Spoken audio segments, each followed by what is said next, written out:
Salut à tous, c'est H32 de la team MDS. Alors aujourd'hui je vais vous faire une petite vidéo de présentation de ma dernière réplique. C'est une Systema PTW de 2012, une version max que j'ai acheté sur le site Power6. J'ai pris la version Ultimate Challenge Kit, c'est une version qui est vendue toute en pièces détachées pour un petit peu moins de 1200 €. Alors pour le rendre un petit peu plus sympa, j'ai changé déjà le RIS à l'avant. Donc c'était un Novesc en 10 pouces. J'ai changé aussi la poignée, c'est une FCC MOE, donc c'est une copie des MacPool MOE. J'ai aussi rajouté le petit truc derrière pour pouvoir accrocher la sangle, parce que c'est pas fourni d'origine, donc ça, si jamais vous commandez une Systema, sachez-le. J'ai changé aussi le hauteur barrel à l'intérieur. Je sais pas si vous allez trop pouvoir le voir, mais c'est pareil, c'est un FCC, c'est un hauteur barrel en alu, parce que celui d'origine en acier est relativement lourd.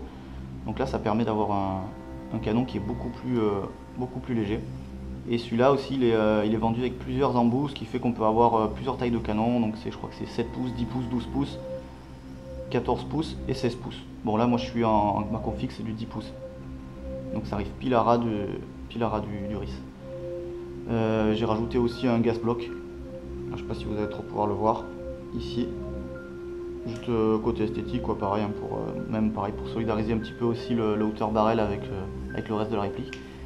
À l'avant aussi, j'ai mis un flash hider, donc c'est comme les MacPool AAC, sauf que là pour Systema, il faut prendre les FCC qui font que le trou est un poil plus large au bout. Au moins, on peut faire dépasser un petit peu le canon à l'intérieur. Donc je sais pas trop si vous le voyez, mais mon canon dépasse un petit peu dedans.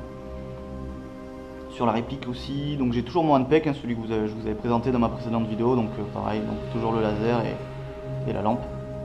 Voilà, donc handpeg fonctionnel qui marche super bien, très pratique en CQB.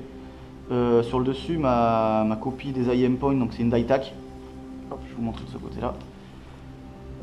Donc une die-tac avec un QD mount, hein, pour pouvoir l'enlever rapidement sans souci. Pareil, fonctionne super bien aussi, très lumineuse en pleine journée.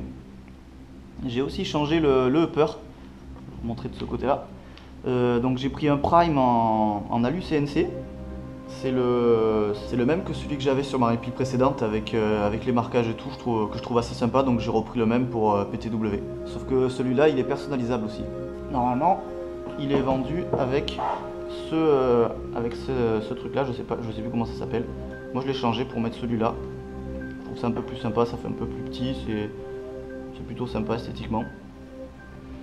J'ai aussi une poignée, donc une AFG MacPool, voilà, à l'avant, qui permet un bon maintien de la réplique quand on épaule.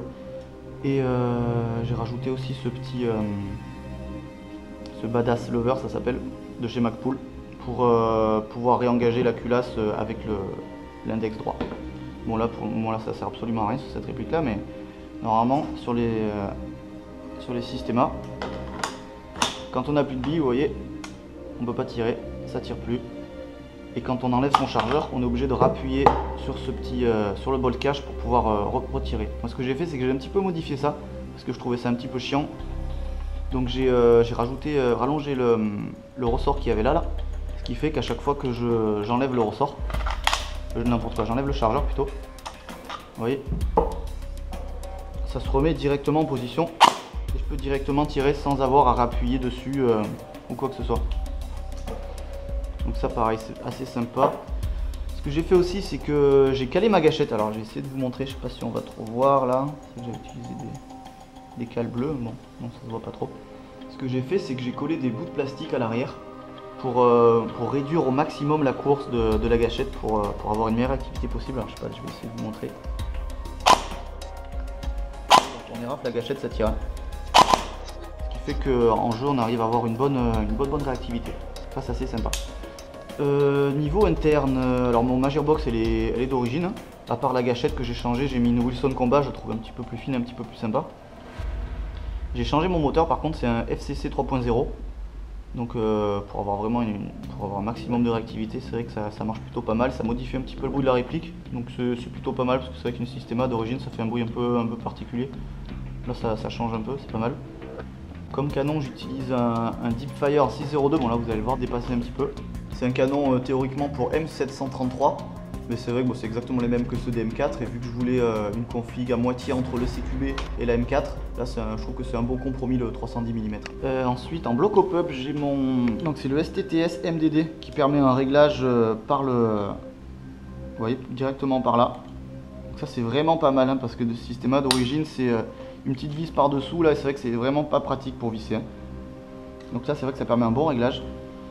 Et avec ça, j'ai une bague en alu CNC, la bague mag, une bague qui sert de joint au pop, qui permet d'avoir une très bonne précision. A savoir que j'ai testé pas mal de configs différentes pour avoir une bonne précision sur cette réplique.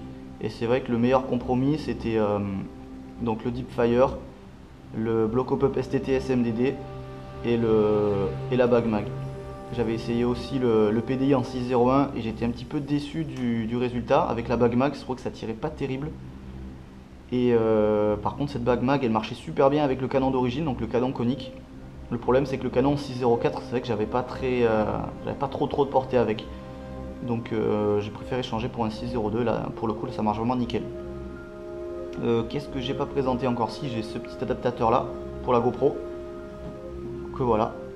Donc j'ai acheté une GoPro Hero 3 Plus récemment là, que je mets sur mon casque, et j'ai utilisé le boîtier de la Hero 3 Plus pour mettre à l'avant de la réplique, parce que c'est vrai qu'il est plus fin qu'un boîtier normal. Alors je vais vous montrer, ça se fixe comme ceci, là, et c'est vrai que quand on épaule,